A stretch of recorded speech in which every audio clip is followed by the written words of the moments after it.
My name is David Brown. I have been using this YouTube channel to talk about both movies and dinosaur collectibles. This time around, I'm going to be following up on a couple earlier videos talking about the film Dawn of the Dead, also to a certain extent Day of the Dead. What I have here are soundtracks for these two movies. Now, I have a huge collection of soundtracks, either actual CDs or digital albums. Now, I won't be talking about this, but I have it here for an example. And I'm not exactly talking about the official Dawn of the Dead soundtrack. That was music by Goblin that was used in both the American theatrical version and the European version I've talked about called Zombie. Uh, what this is a collection of tracks that were used only in the American theatrical release. They were put together by George Romero from a library by a company called DeWolf. So, what I'd mentioned before is that for a long time, a lot of this was really quite mysterious. We had identified a lot of the tracks, especially one called the Gonk, but there were others we didn't really know about. Now, what this CD did was collect a total of 14 tracks, though some of them are already multiple tracks strung together of this music. And this was the most polarizing thing, so I really discussed talking about Zombie with George Romero's own cut. He did some stuff that everyone agrees was great as far as the musical choice. Again, especially the Gonk. And there were others that are very notorious, and those include the ones that really took the longest for people to identify. And then there were a lot of things that were given nicknames when by people who hadn't been able to confirm what they were really from, especially what people call the hero music, which is what I'll be especially talking about here. So, as I'd mentioned, this was compiled in 2004, really pretty close to the time I probably first saw Dawn of the Dead myself, or within about a year of that. And it was also pretty close to when the Dawn of the Dead remake came out. And one thing you'll see with this is that there are a few names that come up early. One of them that comes up more than once is Herb Chappell. He was the one who wrote The Gonk. He's credited for another track here, and he did at least one more that was quite different. It wasn't the Muzak like the Gonk, but the music that's playing when they're showing that Peter is not going to leave, ready to kill himself. That was actually composed by Herb Chappell also, and if you have seen the movie, you'll know it is a very different thing. Uh, Two other names that come up a lot are Simon Park, and just double checking the spellings here, Jack Tromby. Two of their big things, Simon Park did the track, it's just called Figment, or it's shown here as Figments,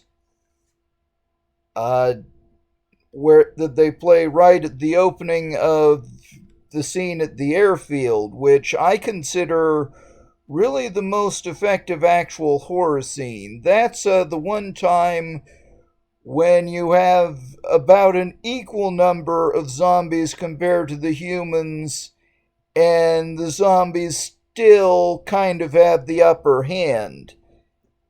And to really understand that, you just need to watch the scene and how it plays out, especially how complex and already dangerous the airfield environment is. I mean, it's fuel, running aircraft motors, and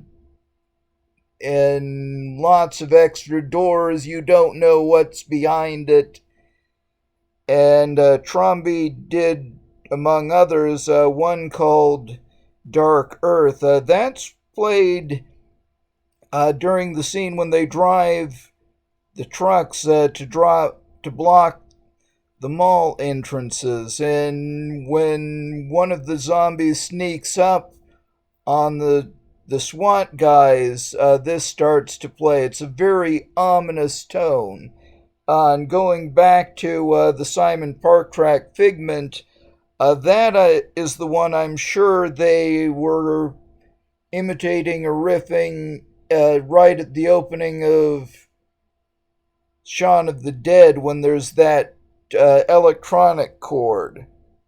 Now, as I'd mentioned, the big mystery here was from the end of the film. And the thing that made it trickiest was that there were a lot of people who were insisting they had heard that independent of the movie, or this movie, either in other movies, on TV, or even in commercials. My own impression was always that it sounded like something from an NFL broadcast. Now, this is where there's a tricky extra bit. The composer named Simon Park has been identified, though I'm not completely satisfied this is confirmed, as a pseudonym of another listed artist named Simon Halsey, or no, it was Hazely, Hasely or EY. I could check the spelling, but I won't get into that now.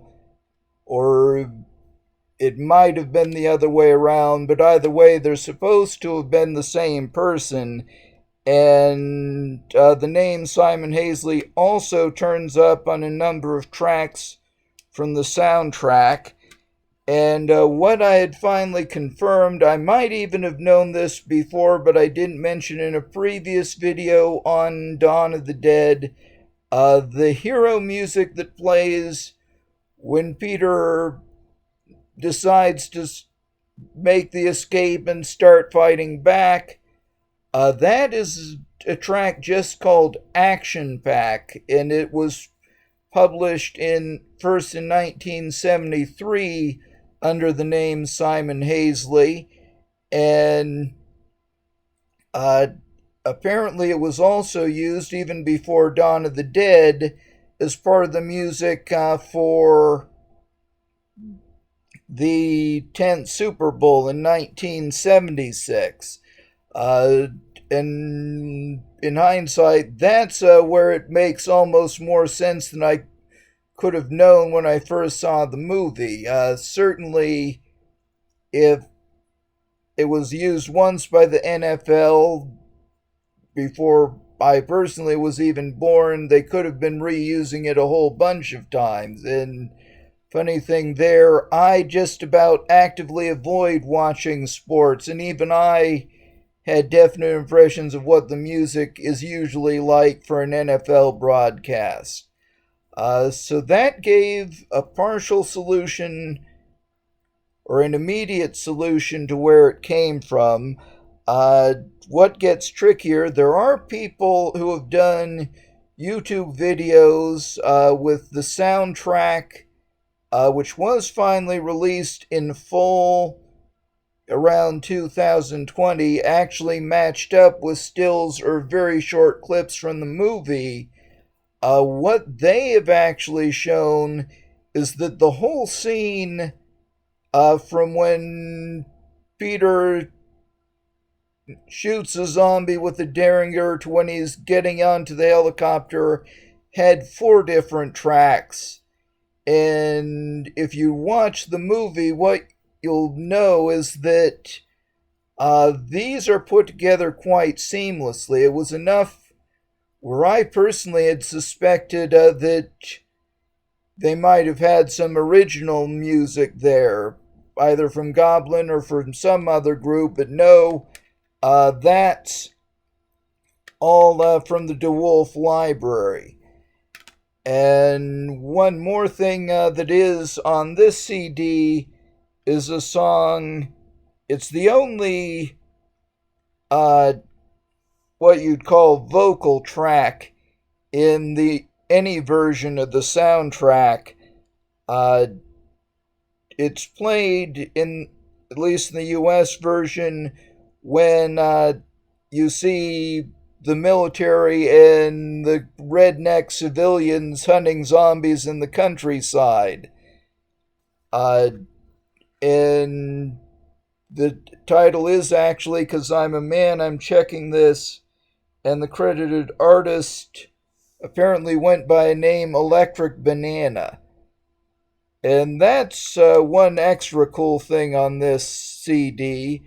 Uh, and in hindsight, it would have been nice if they'd gotten in a few more, especially Action Pack and or the hero music, and that could have resolved for the people who were confused what it was a lot sooner.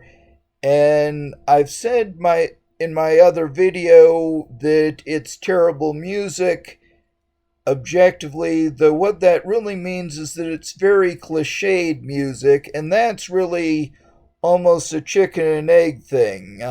It seems cliched now.